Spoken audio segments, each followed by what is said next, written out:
Hi, Nicole. Thanks for joining me today. Hi, Christine. Thanks for having me. You're welcome. I am so excited for this conversation today, where I was thinking about I've known of your work for 2 decades, and we only met on Zoom a few months back. I've always wanted to ask you about your career and your story, so I'm really honored you're on the program today. Yeah, I'm pleased to be here. And likewise, I have known about your career for quite a long time as well.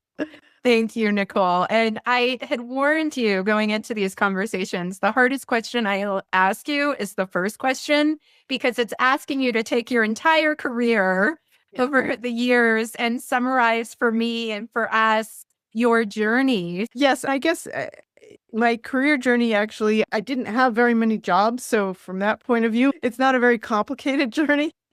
But I graduated from high school in 1978.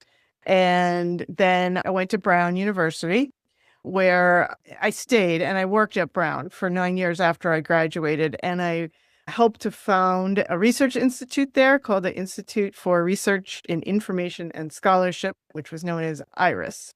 So I worked there from 1982, which was actually a year before I graduated as an undergraduate, to 1991. So that was kind of what launched my career. And I'm self-taught in pretty much everything I've ever done. So I have a undergraduate degree in political science. So it was nothing that I really studied in college that I ended up doing. So then eventually the Research Institute at Brown ran out of money. And so I got like a real job after that. In 1991, I started at Sun Microsystems, and I stayed there until I was laid off in 2010. And while I was there, I ran, I guess, 4 different research groups. I focused on speech applications and collaborative computing mainly. I ended my career there working on 3D virtual worlds, but again, for the purpose of collaborating in a business environment.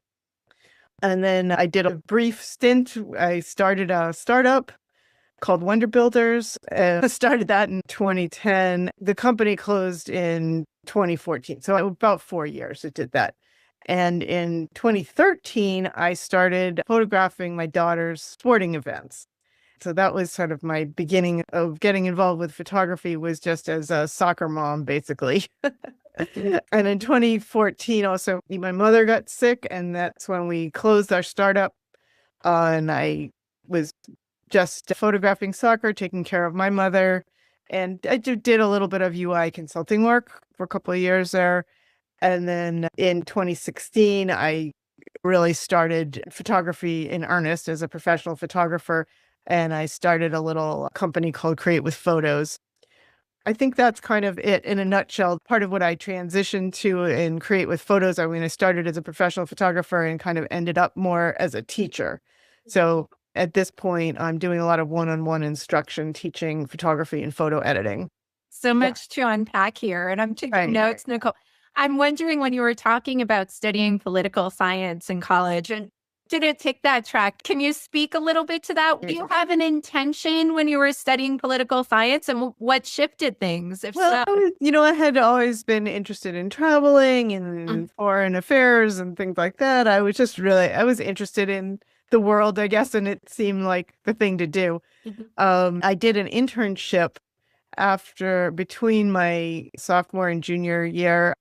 Did 2 internships, one for a senator and one for a congressperson. Mhm. And what that taught me was that I hated politics. When I came back to school, I was living with some friends, and they were doing an independent study project with the chairman of the computer science department, designing a computers and society course. And so they said, well, I could live in the house with them, but I had to take their course. And that's what launched me down this technology path, was taking that course and meeting the professor, Andy Van Dam, who became my mentor. So I really just sort of fell into it. And I mean, after working in the Congress, I was like, I want nothing to do with it. This I is not for me. I had wondered, thank you. I had wondered as you know, I've been talking with many women about their careers and what they've learned along the way. And a theme that keeps coming up in terms of a career trajectory was that sometimes are these happy accidents that happen in life where, Yeah. how could you have ever predicted you'd take this class and meet your mentor? Things just, I wonder, Nicole, is there a lesson you took from that? Like, one thing that's come up is trying new things or like, Yeah. what's Yeah. your I think takeaway? to me, I have never I've never been one that had planned out my career. Everything has basically been a happy accident. Yeah. And I think that what the main lesson that I take from this is that I'm the sort of person that I don't do a lot of planning, but I do a lot of seizing the opportunities. So when opportunities present themselves, I do tend to take them. And I think one of the biggest lessons to me, and the thing that's worked for me over and over again in my career, is the act of raising your hand and volunteering to do things has always led to good outcomes. I'm wondering, when we first met and spoke, we talked a little bit about Wonder Builders. What was the charter behind the startup and what was the story there? Yeah. So, we had a pretty good inkling that we were going to get laid off from Sun Mhm. because Sun had been acquired by Oracle. Okay. And even though we had gotten some assurances from upper management that we weren't going to get laid off, I didn't really believe that. And fortunately, but so anyway, so a number of the people on my team, we had sort of talked about like, what are we going to do if we get laid off? Mhm. And we had talked about doing this startup together. So essentially, my husband kind of jokes about this. I literally started the startup the day we got laid off. Because, I did it with people that I had already been working with. And we just took the technology that we were working on at Sun, and it was all done in open source. So we were able to just continue. And we negotiated with Oracle for actually the one thing we didn't have the rights to was the documentation. So they agreed to open source the documentation. So we could legitimately do this startup and not violate any legal agreements or whatnot. So we were just kept working on the project we were working on. It was completely self-funded. We had nice severance packages. And so we had our salaries covered for quite a few months after we got laid off. And we got customers right off the bat. These were people we had already been working with. As startups go, I'd say it was a fairly easy transition, working on the same project with the same people, just doing it on our own instead of with this big corporate structure behind us. But, I really did not like the lifestyle because, I went from working in this dynamic office to sitting at home alone. My colleagues who joined me in the startup were all in California. So I had nobody local to work with. And I just really didn't wasn't fun. So when my mother got sick, I'm just like, I can't do this anymore. And we just closed it.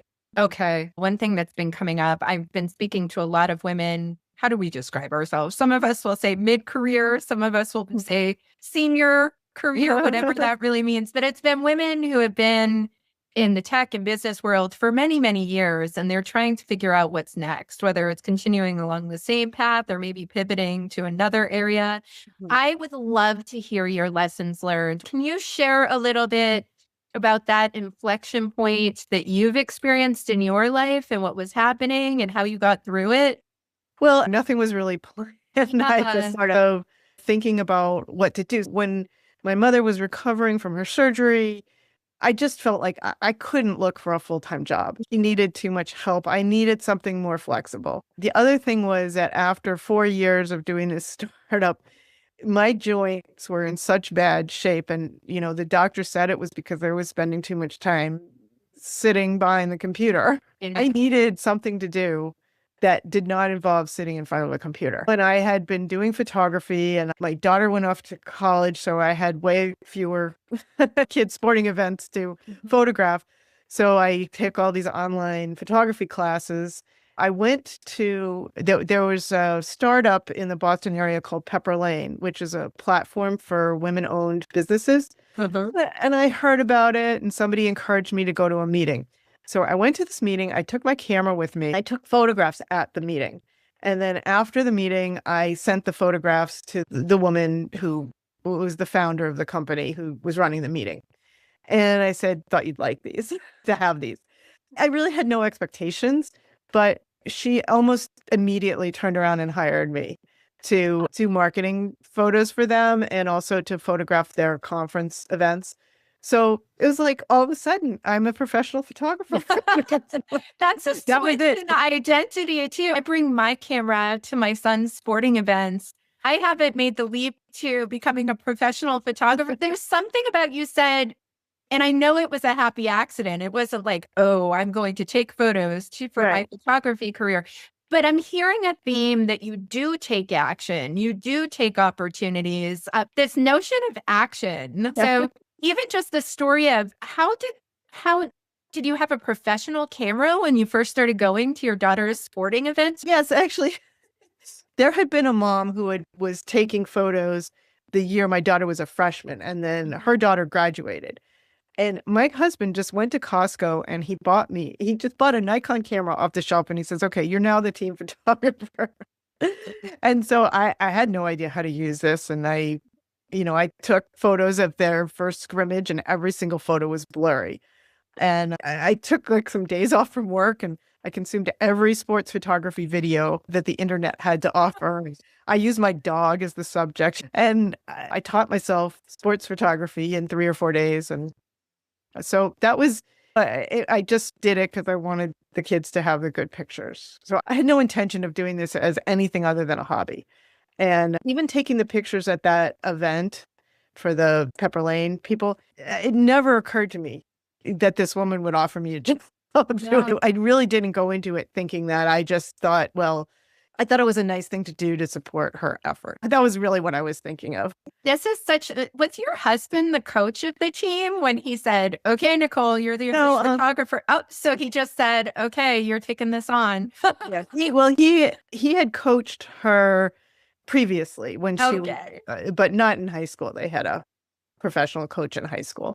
You may be surprised. It's so funny when we talk about happy accidents, but I've had enough of these conversations now where there's something about you mentioned this would be a passion project or a hobby. You also described when this was a task at hand, you took a little time off from work and from your real job Right. to learn all the skills. And one thing that's been coming up, a lot of people have intention and desires to do something, but that's different than taking this 3 to 4 days to become. Right. Like, is that just something you've always had intrinsically that if you're asked to do something, you're going to Yes. do it well? Yes. I'm very compulsive in that way. And that, I guess to me, I guess that's sort of my message to other people is like, you need to seize opportunities and also focus on the things that you enjoy doing. I love being out there. I've never been a sports fan, Yeah.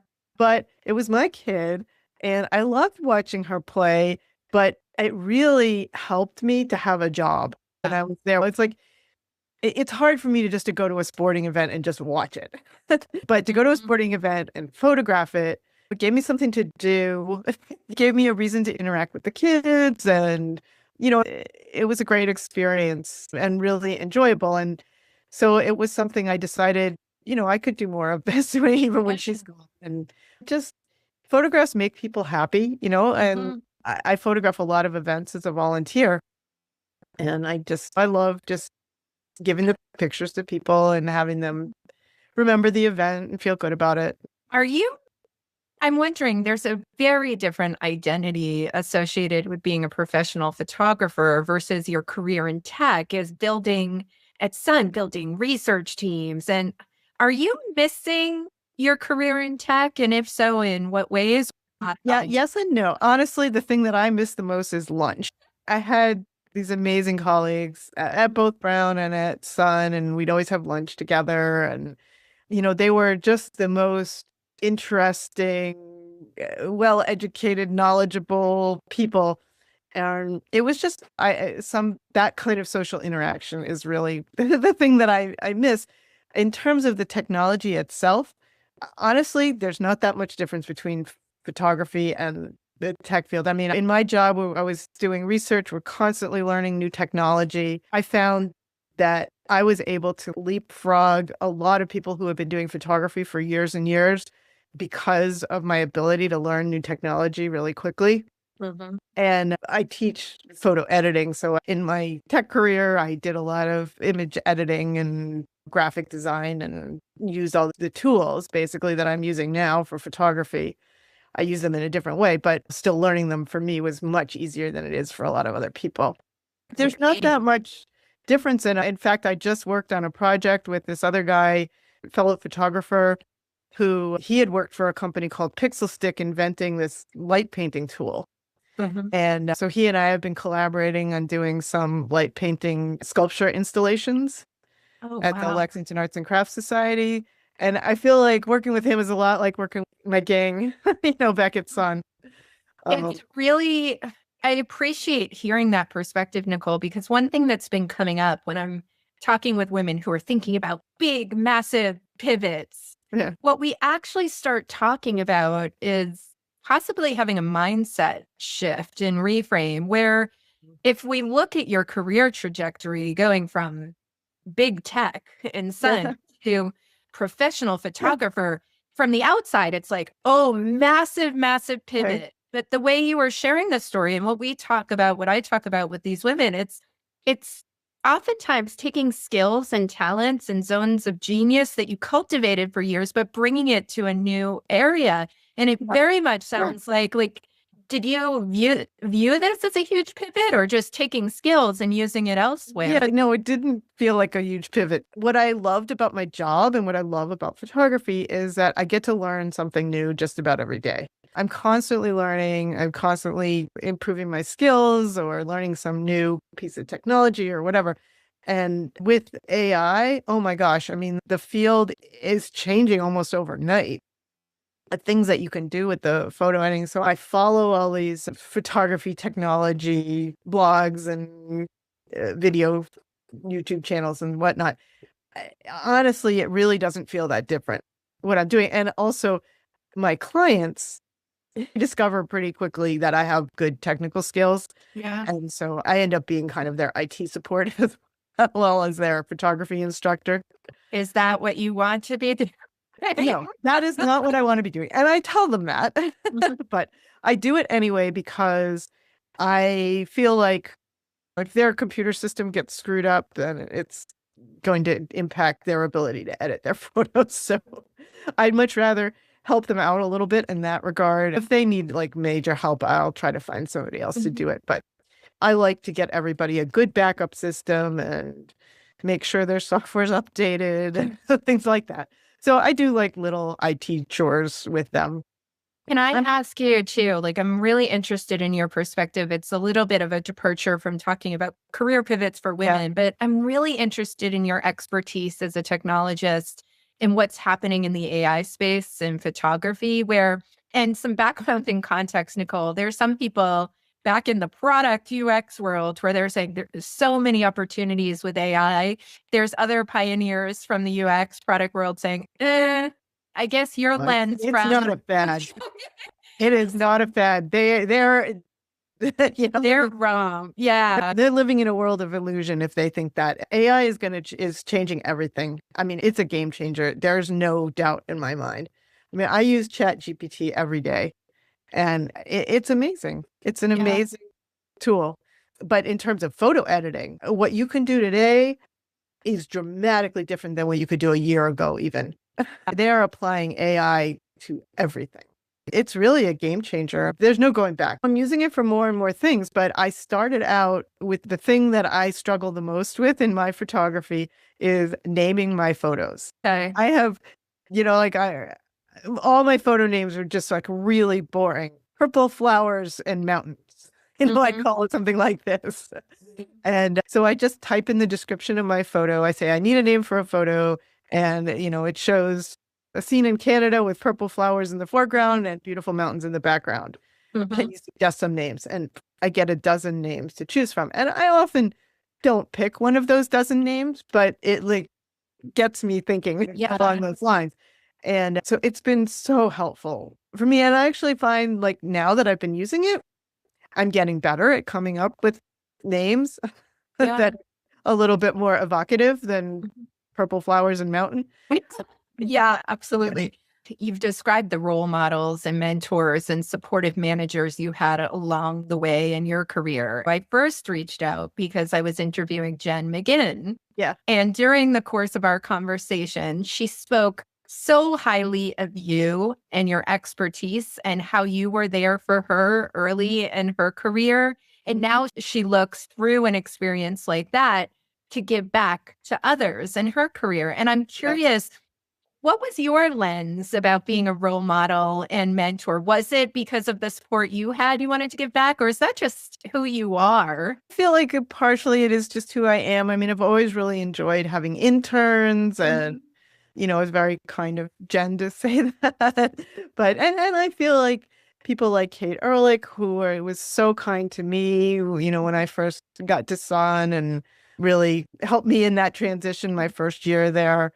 So yeah, I like to help people when I can, and I feel like in some ways my one-on-one instruction now it feels like mentoring to some extent as well.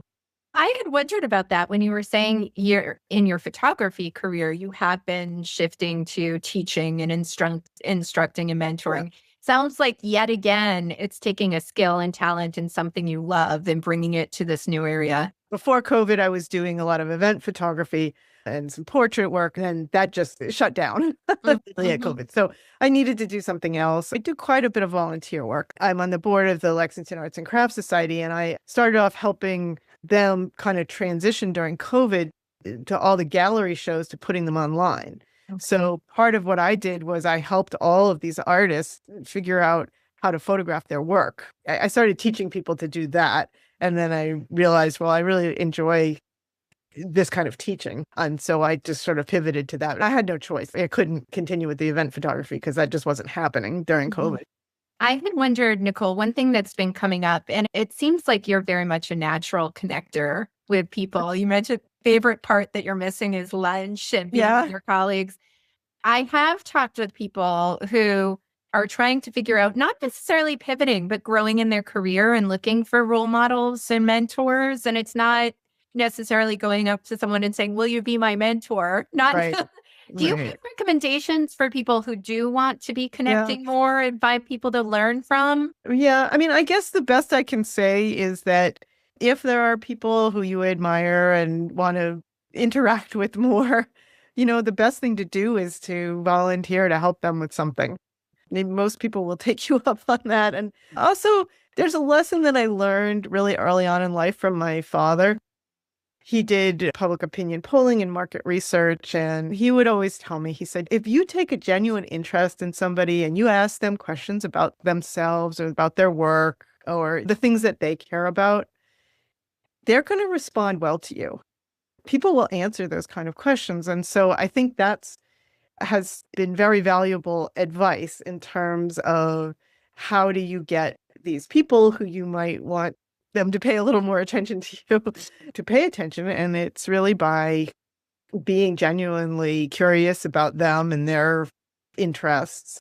Mhm. And if you just ask people that and offer to help them, Yep.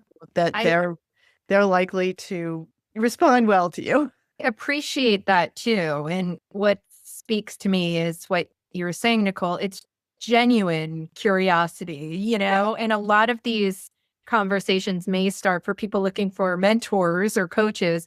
I hear you saying, like, look outward and Right. genuinely care about what this person may need and who they are. Yeah, people just, my father was just amazing at getting people to open up to him and talk to him. And I think that was really his key was that, he just really was interested in people and took a genuine interest in what they were telling him and what they were all about. And just to understand them. And I have definitely found that it works. Yeah. And, if you want, like with Kate Ehrlich, you know, I I didn't really when I started at Sun, they didn't really have a specific job for me. So I went to Kate and just said to her, if your group needs any help, just let me know because I'm not really doing that much right now. And she's like, oh yeah, we need a lot of help.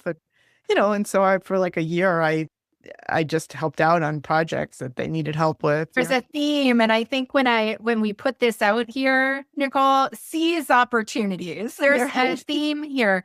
I had wondered with your, we called it happy accidents, but again, it's you taking actions along the way and opportunities arise. I'm talking with a lot of women, and I told you we're describing ourselves in different ways. Some of the women are saying mid-career, some are saying senior career, some are saying midlife, some are saying seasoned, like we all have very different descriptions of where we're at. But there has been a theme for some of the women who didn't have all of the happy accidents yet, like you did, but they're feeling like the path they've been on is not the path they'd like to take for the next 5, 10, 15 years. And it may be midlife, but they haven't had those happy accidents. And I wonder, in addition to seizing opportunities and taking action, do you have any advice that sometimes feeling still a little lost and knowing you're not on the right path, knowing there's something more? What would you say to these? I think, trying things out.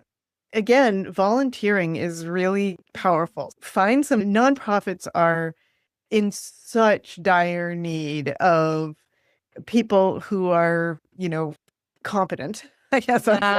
Yeah. And, you can try things out in a volunteer capacity. And sometimes you realize, well, I really don't enjoy this work. So, you weren't getting paid, so it didn't matter. You can just say, sorry, I can't do this anymore.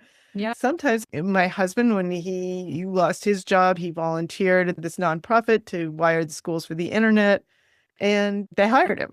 Wow. So he met people that he liked and so forth. So it's a way to get to know people. It's a way for people to get to know you. Maybe you may be out volunteering for an organization that you would like to work for, or you may just be volunteering for an organization with a type of work that you'd like to do. I mean, and then you have a little bit of experience that you can put on a resume and, maybe recommendations from people or whatever. But I just feel like a lot of good things come from volunteering. I think a lot about conversation that's been coming up, and you've talked about like finding your passions, finding your interests, but we've also talked about it's not just that. It's also about cultivating the skills that you built over your entire career. And I've been having conversations with women about this. Like we could go as a head of product and UX and start a yoga business, for example, and there's nothing wrong with that. But have you cultivated the skills along the way to be ready for that passion? And it sounds like, I don't know if it was with intention for you with some of these happy accidents, but it does sound like you've been considering, how do I best use my expertise to move forward? Yeah, I mean, and because it's what I like doing. I feel so sorry for people who are in jobs that they don't like. I've always loved my work, always. And it just makes such a difference in how, I mean, you spend a lot of your time working. So, if you don't like it, life is not going to be very happy. Yeah. So it seems like it's worth trying to spend some time figuring out what you like and then figuring out, how do I get some job that's going to pay me to do the thing I like? Yeah. Yeah, absolutely. I'm wondering, this may be an unfair question though, because I'm asking you to predict the future. And as you've said, it's not always about you knowing what's happening 5, 10 years down the line. It's you take action and you see what happens. But I'm wondering, Nicole, as you think about the next 5 to 10 years, where do you see yourself going in your career and life? I'm quite happy with where I am right now. So I'm not looking to make any moves. I do have a number of goals. I really am I'd really like to be known as a top-notch photographer. And I'm really every day trying to improve my skills, and I'm applying to lots of juried shows and working on that. I'm lucky in that I worked hard and have enough savings that I don't really need to worry about the making money part of it at this point. So I can just do what I really enjoy doing, and I make enough money to buy a little bit more fancy camera equipment. I do a lot of photography just for myself. It's still exciting to me. Still really love doing it. I wanted to get your take on one observation I've been getting from women who are going through. I have a cohort where women are going through reimagine your life or reimagine your career. And one of the exercises we give them is they imagine two lives. One is if you keep going down the same path, but you're growing and expanding, Uh-huh. what would that life be? And then there's the second, my audacious life, like going all in. This is what I want to do. This is what I love. If money were no object, and they put that together. And what ends up happening when people present the vision, they tend to keep going over to that first vision. But when Uh-huh. they present the second one, they light up. They're full of enthusiasm. Yeah. But when we dig in, I'm curious your take here. Like many of these women want to go the full audacious big Yeah. vision, but there's fear. And I'm curious, like you've hit a point where the fear isn't really there in terms of abundance. Do you have any advice for these women? There's a lot of things that I guess I sort of like dream about going to Ah, some great island paradise and just living among animals and things like that. But then I think about all the practical stuff. I really want to be someplace where I'm close to family and to medical mhm. care and things like that. So I get that fear for sure. There's a lot of things that hold us back from doing the audacious, but part of me thinks like maybe you can get a flavor of that.